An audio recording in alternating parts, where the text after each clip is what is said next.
बंगाल में बीजेपी ने ममता बनर्जी की नींद उड़ा दी।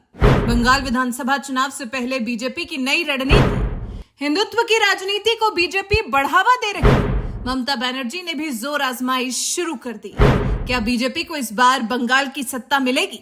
जी, सवाल इसलिए क्योंकि अभी हाल ही में ममता बनर्जी ने खुद के ब्राह्मण होने का दावा ठोका है। हिंदू वोट बैंक अपने पक्ष में करने के लिए जाल बुना है। हालांकि ब्राह्मणों के हित में उन्होंने अपने राज्य में कोई खास कदम नहीं उठाया है, लेकिन फिर भी बंगाल चुनाव से पहले जनता के बीच में संदेश पहुंचाने का प्रयास किया है कि वो भी ब्राह्मण कुल में जन्मी एक हिंदू बेटी है।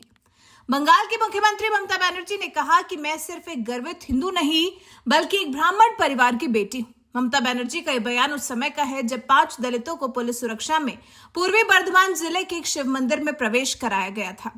लेकिन ममता बनर्जी से अलग अब बीजेपी बंगाल में दांव खेलना शुरू कर चुकी है। अब बंगाल में बीजेपी हिंदुत्व का बिगुल फूंक रही है। बंगाल की दशा और दिशा बदलने की कोशिश में अब बीजेपी जुट गई है। शुभेंदु अधिकारी को मानो बंगाल में हिंदुत्व की अलख जगाने का काम सौंपा गया है। अपनी सनातनी पहचान के जरिए शुभेंदु अधिकारी ऊंची जातियों को और धार्मिक उत्पीड़न के नैरेटिव के जरिए दलितों को एक साथ लाकर एक एकीकृत हिंदू मतदाता वर्ग तैयार कर रहे हैं। पिछले कुछ समय से शुभेंदु अधिकारी और राज्य के अन्य बीजेपी नेता लगातार ब्राह्मण, कायस्थ और वैद्य जैसी ऊंची जातियों को अपनी तरफ खींचने की कोशिश कर रहे हैं। इन समुदायों को यह समझाने का भी प्रयास किया जा रहा है कि ममता सरकार अल्पसंख्यकों के पक्ष में झुकी हुई है और सनातन संस्कृति को नुकसान पहुंचाया जा रहा है। वहीं बंगाल के मतुआ समुदाय जैसे दलित वर्गों के साथ भी बीजेपी लगातार मेल मिलाप बढ़ा रही है। शुभेंदु अधिकारी ने मतुआ संप्रदाय के संस्थापकों को हिंदू धर्म की रक्षा करने वाले नायकों के रूप में पेश किया है और कहा है कि उन्होंने हिंदुओं को धर्मांतरण से बचाया है। इसी तरह से अपने अभियान को आगे बढ़ाते हुए बीजेपी ने 2026 के लिए नारा दिया है, हिंदू हिंदू भाई भाई 2026 बीजेपी चाहिए।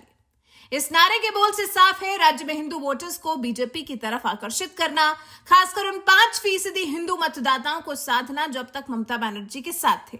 ऐसे में अगर ये फॉर्मूला 5% भी सिद्ध होता है तो बंगाल चुनाव में ममता बनर्जी को ये असली चुनौती होगी। वहीं आरएसएस और वीएचपी भी बीजेपी के साथ मिलकर ग्रामीण इलाकों में पैठ बढ़ाने की कोशिश में है, खासतौर पर उत्तरी बंगाल और जंगल महल जैसे क्षेत्रों में जहां बीजेपी का पहले से प्रभाव है। अब बीजेपी की इन सभी तैयारियों से निपटना ममता सरकार के लिए आसान नहीं होने वाला है। वैसे तो टीएमसी की ताकत उसका मुस्लिम वोट बैंक रहा है, लेकिन ग्रामीण हिंदू वोटर्स का भी समर्थन ममता बनर्जी को मिलता रहा है। लेकिन इस बार बीजेपी की इन कोशिशों से हिंदू वोटर्स के बट जाने का अनुमान लगाया जा रहा है। ऐसे में टीएमसी का शेयर बढ़ सकता है। हाल ही के वर्षों में वैसे भी ममता सरकार की हिंदू कार्ड खेलने की कोशिश विफल होती नजर आई है, क्योंकि ममता बनर्जी की हिंदुओं के लिए करनी और कथनी में एक बड़ा अंतर देखने को मिला है, जो कि हिंदू वोटर्स को भी समझ में आने लगा है। बीजेपी की इस कोशिश का असर भी बंगाल में दिखना शुरू हो गया है।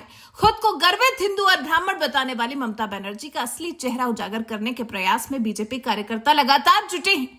अब आप हमें बताइए, आपको क्या लगता है? क्या सच में बीजेपी इस बार 2026 के चुनाव में बंगाल से ममता बनर्जी का किला ढहा पाने में सफल हो पाएगी? क्या बीजेपी ममता की गद्दी को हिला पाएगी? इस बारे में आपके विचार हमें कमेंट कर जरूर बताइएगा। साथ ही हमारे इस वीडियो को ज्यादा से ज्यादा शेयर करिए और हमारे चैनल को सब्सक्राइब कर बेल आइकन दबाना बिल्कुल मत भूलिएगा।